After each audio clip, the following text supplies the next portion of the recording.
combined experience. Their goal is to create, design, and manufacture top quality inflatables at affordable prices.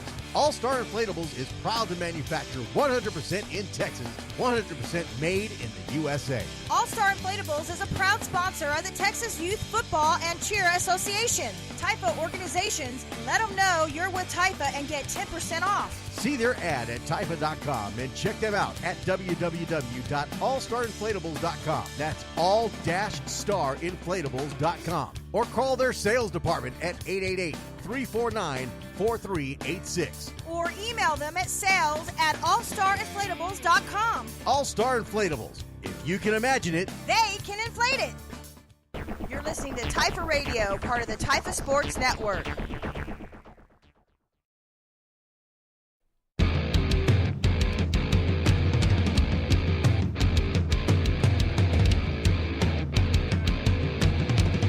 and welcome back.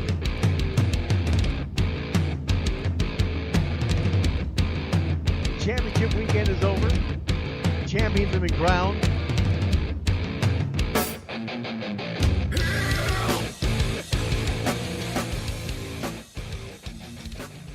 All but one of my predictions I got wrong on championship weekend.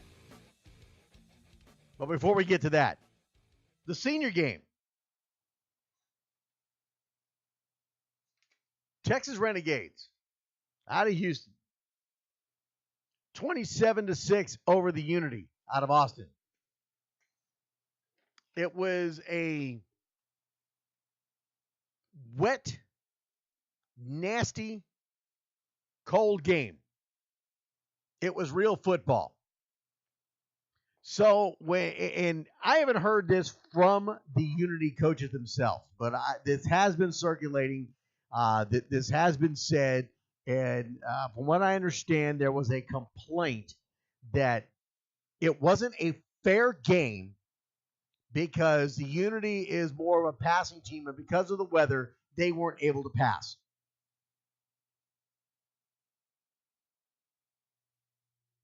Now, those of you that know football, probably right now sitting back in your chair, kind of scratching your head going, what?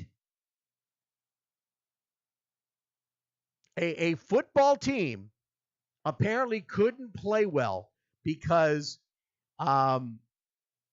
it was not absolutely perfect weather conditions to play in order to pass the ball.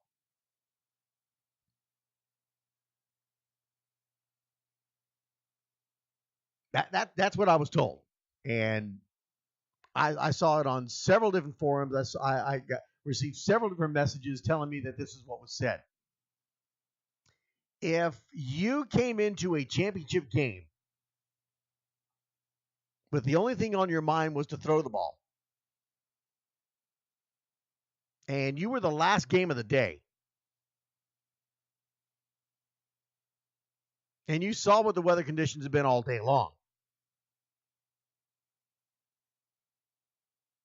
I got to question the coaches. I do. If your sole purpose was to come in to do nothing but throw the ball, but because of the weather, you couldn't do it. All the more reasons right there. All the more reasons right there is why I love the fact that we played these championship games in the outdoors this year.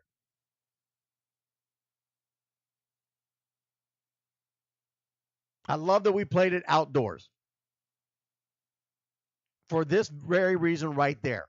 If you're coaching a team and the only way you can coach a championship game, the only way you can coach a game, period, is if you're playing on absolute perfect turf. The weather is absolutely perfect. The atmospheric pressure is to the prime, at the prime level to allow maximum velocity of the football as your quarterback throws it. The humidity is not too heavy, not too light, where he overthrows it, not too heavy where he underthrows it. It's just at that perfect level, probably like maybe a 52% humidity level.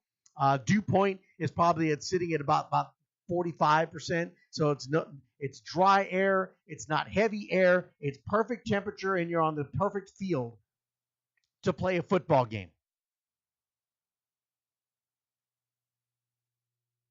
Then you win a championship. If that's what you need, then there's something else wrong there. And this is why I had no problem playing these games in the weather. This is football. This is football, folks. Any coach will tell you. Kid says it's raining? Yeah, it's football.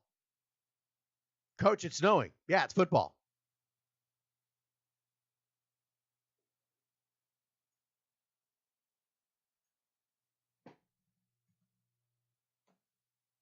Nine 3534421. What do you think about that? If your coach is upset because you're not playing in absolute perfect optimal weather conditions, do you start looking for another team? Do you start looking elsewhere to someone who knows how to coach in regardless of what the conditions are, regardless of what you're faced with?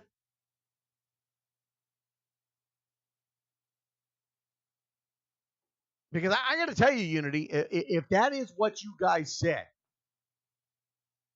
and I invite you to call in 979-353-4421. Please correct me if this is not what was said.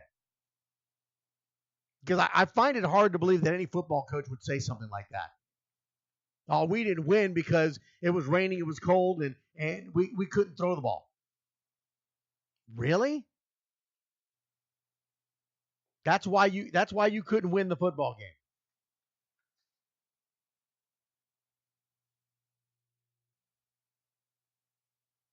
Renegades found to get a way to done. They found a way to get it done.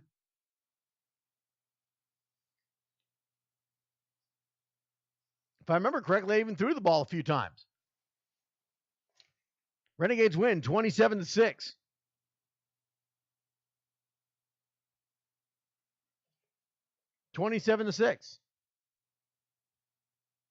Your lone touchdown was scored by Jared Kerr for the Unity, number 28, on a 41-yard run. I think I may want to try to stick to that, running the ball. Maybe some quick out passes, nothing down the field. So I think that was part of your problem. Renegades. Quarterback number 8, Xavier Owens, with a 23 and a 1-yard touchdown run. Number 5, Kenyari Evans, Zane, a 40-yard fumble recovery for a touchdown and a 10-yard run.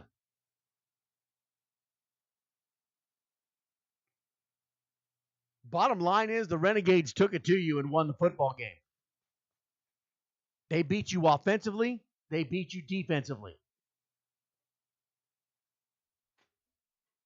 End of story, period. I'll tell you what the problem was, and I saw this, and there's no denying it.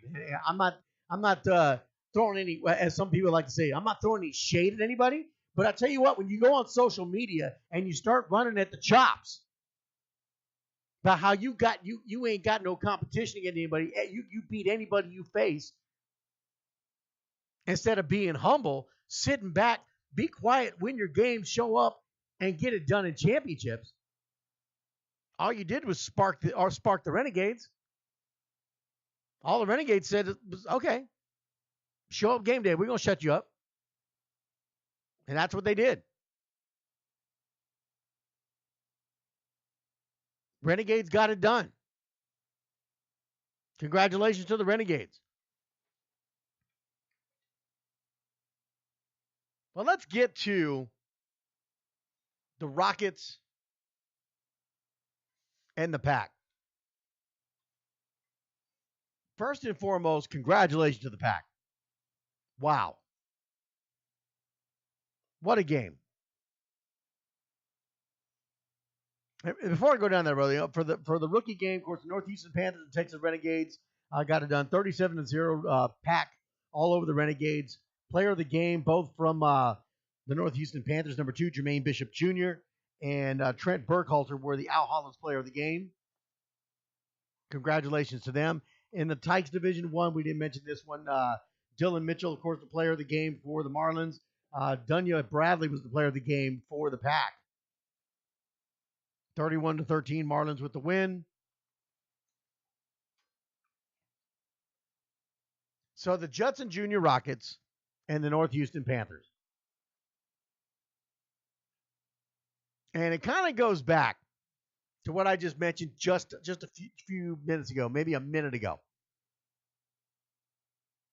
That's the, Houston is known. Houston is known for going in on social media, running the chops, talking that smack, being what Houston is. That's what they do. I don't think a week can go by without them talking some sort of smack. But when you see that, you don't hear a lot of it out of the North Houston Panthers. You get a few things here and there, but it's never of what they're going to do. They're not talking so much smack. They're just saying, this is who we are and this is what we're going to do.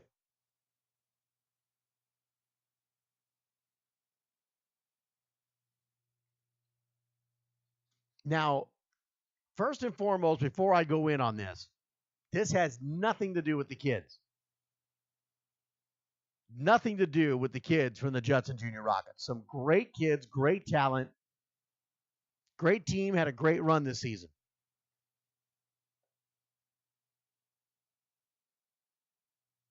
Some of the adults, they've got some issues. They got some issues. Some of them talked a little too much.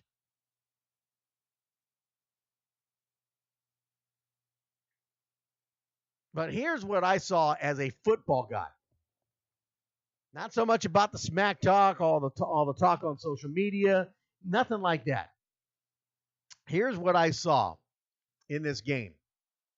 This Division I rookie game was supposed to be the marquee game of the weekend, to be honest with you. It really was. Everybody was looking forward to this big game because of how much the Rockets were talking about what they were going to do, how they're going to do it. They were winning this championship. What nothing taking this from us. And, of course, that coming from all the adults, not the kids. All coming from the adults. North Houston Panthers, player of the game, the Al Hollins Player of the Game award winners, Kamard Kimball, number 3, and number 12, Joseph Albright.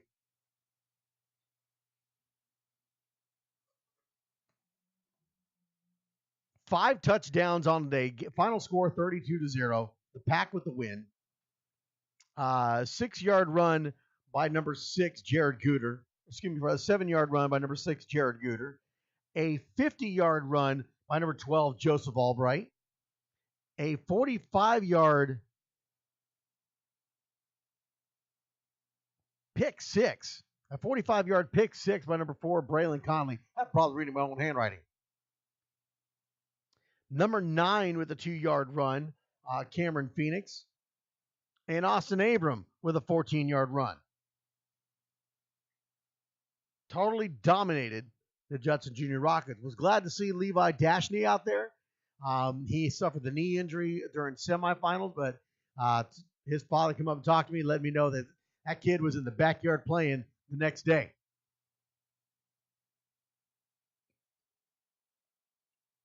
But I will say this, the Rockets didn't go to him. I think he was targeted once, twice in the football game. That's your most reliable receiver, and you only throw the ball to him twice. What was even worse about this game was the coaching, the offensive coaching. Defensively, they played decent. They were stopping the Pack for the most part at times. But as the game went along, I mean, that defense was just tired. They were out there too long. They weren't getting any help offensively. But anybody who's coached football, and I dare to say pretty much at any level, whether it's the flag, rookie, juniors, youth ball, middle school, high school, college, when your team is going up against a 3-man front and the defense is dropping 8 back in coverage,